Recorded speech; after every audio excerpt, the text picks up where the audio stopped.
หักกันโตถึงเมืองผีขึ้นข้าวยามกว่ามือปานพระเป็นเจ้าโคตมานั่นมีชายหนุ่มโก้หนึ่งเดี่ยวข้าวตั้งกว่าส้มเฮอสีกว่าก้าไข่ดังเมืองก่อนมันเดี่ยวข้าวตั้งกว่านั่นมันก็ซ้ำเลยกว่าเหตุการณ์ตั้งหลีดาเซตวันสีขำสิน5 เซนป้าแทงมันเลยเหตุการณ์ตั้งหลีไว้ก่อนเดี่ยวข้าวตั้งไก่มันวนว่าสองว่าเฮอปิดเนอปางลายในที่เบิ่งอิงเศร้าเก่าในเป็นอันเลยเหตุการณ์ตั้งหลีไว้ก่อนตายในเย้าในอยู่พองยามอันมันออกข้าวตั้งกว่าเนื้อกลางนำปางลายลงนั่นซ้ำมันซ้ำเลยทบกันดังยิงสาวหางลีอ่อนโก้หนึ่งนะเฮอเขานั่นขาโก้มืดคือสำเซอละดอกกันกูวันสีขาสองโก้ในซ้ำหักกันมามันใจสังเอ็นอันไว้ว่าสังว่าขึ้นบอกเมื่อเฮิรนไว้เสก้าขายปอกในเย้าตีมือยันปีโปเมมันนางสีตีนะเฮิรนซ้อมกันกำเหลียวในอยู่ไว้การมันใจซ้ำกำให้นามีผลตกลงมาลบเฮียงอย่างเนื้อกลางปางลายลงนั่นสีเฮ็ดให้มันใจขึ้นก้างหนาวอ่ำอยู่ลีกว่าเขายดยาลุ่มลามันซึ่งหือก็อ่ำหายและกำลืนมันใจก็เลยตายกว่าที่เนื้อเฮือเขาเนื้อกลางน้ำปางลายลงนั่นเมื่อมันสำเดตายนั่นย้อนมันกลุ่มว่นถึงยิงสาวก่อนมันหักที่เนื้อเฮือนั่นสิเอาเสือที่ซับหักมันนางหนาอำเภอผัดมันนางกว่าสีอิดแลเฮ็ดเธอมันลืมว่นถึงตั้งดีอันมันไรเฮ็ดไว้ก่อนเดียวข้าวตั้งนั่นแปดมันซ้ายซ้ำไรตายกว่าซ่อมเลยชายเสืออันขุนโมไว้ก็อำไรขุนโมนานังเก่าย้อนว่าโตโซปานมันซ้ายก็อำไรเหตุการณ์อำลีอันห้าวแห้งไว้นังเก่าตั้งตายอันมาเอาอาซักมันซ้ายกว่าที่เนื้อเฮือปอกในเป็นย้อนกรรมเก่าวันหลังมันซ้ายอันยามไรเฮ็ดไว้สีขึ้นมาซ้อมตอบแต้นขึ้นตันเฮ็ดเธอมันซ้ายไรตายกว่าเมื่อตึกหนุ่มในเมื่อมันซ้ายสำเดตายนั่นสังว่ามันวนถึงการตั้งหลีอันมันเลยเฮ็ดไว้ก่อนออกข้าวตั้งนั่นไหนที่เฮ็ดเธอมันเลยเมื่อเกิดในเมืองผีก่อนไว้กามือมันสำเดตายนั่นเสมันซ้ำกลุ่มวนถึงยิ่งสาวก่อนมันหักนั่นกุ้ยเล่เฮ็ดเธอตึดสันเอาวิญญาณมันกว่าเป็นผีปิดตาอยู่เนื้อกลางปางลายลงนั่นข้าวย่างป้นกว่าลายวันมันซ้ายอันตายมาเป็นปิดตานั่นซ้ำเสถึงก็หักมันยิ่งสาวที่เนื้อเฮือนั่นมันสังเคเอายิ่งสาวก็หักมันนั่นมาอยู่ซ้อมมันสั่งไลเซอร์ตั้งกัดแขนมันอำเฮือเขานั่นไว้เฮ็ดเฮือคืออยู่หน้ากลางบางหลายนั่นอำปันกว่าตั้งเลยไล่อันเป็นกวนเฮือเซอร์นั่นเขาก็อ่อนกันด้วยว่าเฮือเป็นสังอันเฮืออำกว่าในเป็นย้อนสังเพราะว่าเขาเสียดด้วยมดเย้าก็อำหันไม่ตีพิษเปิงสังเขาสั่งอบกันว่าหน้าเฮือลำในที่มีคนกำให้มาซ่อมในอยู่วายเสนั่นเขาก็สั่งเอาเซมาเกียนเซออนกันซกตาเกียนหนึ่งในเขาซ้ำจำไว้ว่าคนกำให้ในอยู่คนเนื้อปากก็มาซกกว่ามีเพิงหญ้าเซก็หรืออันเลียวซ้ำกว่าหญ้ายิ่งสาวหางลีอ่อนก็นั่นเขาก็อำยุมว่ามันนางแต่เป็นก้นกำให้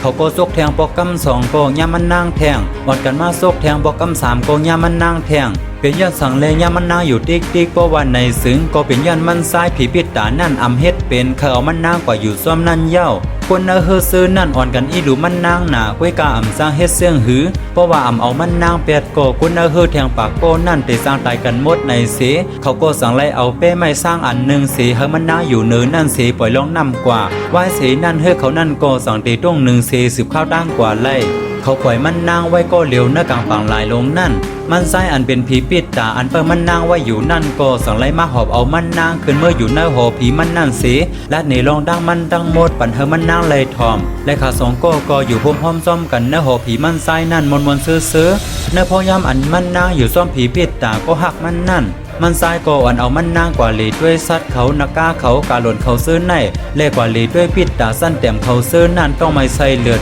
เลือดกูยางขันเสือซื้อในเสียมันซ้ายก็อ่อนเอามันนางกว่าหลีหันทีสะดุมหาเล็ดเขามังซุ่มเส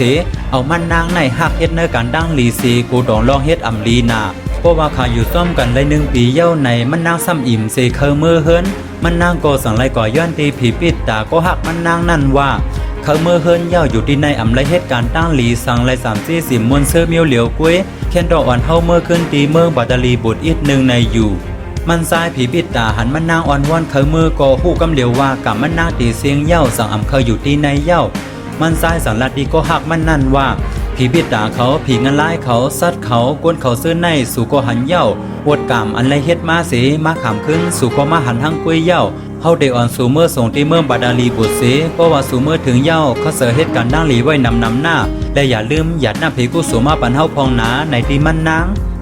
เพราะว่าไรยินเสียงนั้นเย้าก็ห้าปันก็มันเขียนสีว่าที่เขาเสือเหตุการณ์ดังหลีเฮาเตรียมทนวายเสนั่นผีปิตาก็หักมันนางนั่นก็หอบเอามันนางวินมือในกลางหาวเสีมาส่งมันนางในกลางเมืองเขานั่นเสผัดมันนางกว่าเพราะว่าพี่น้องมันนางหันมันมาขึ้นเย้าก็อ่อนกันส้มเสมาถามมันนางว มันนางก็ลัดในรองตั้งมันดังเสียงสีเนี่ยสู้อันเอาพี่น้องมันนางกว่าเหตุการณ์ดังหลีดีย่องในวันเท่านั้นและมันนางก็ลืมหยาดน้ำผีกู้โสปันผีปิดตาก็หักมันนางในบางหลายนั่นเพราะว่ามันนางตายศีรษะนั่นเย้าไหนมันนางก็เลยเมื่อเกิดในเมืองผีเมื่อเป็นนางผีหางลีนาและขาสองก็เลยเมื่อหักกันแทงในเมืองผีปุ่นมนซื่อต่อโซสุดปานค้าในอยู่เย้าขาวนว่าลอนไลลัดในมาในติปันดังหูตั้งหันละลายก็เลยอยู่อินภายใต้เส10ไข่ในขึ้นปืนคาเฮาหมอโมขาวหมอสูงคา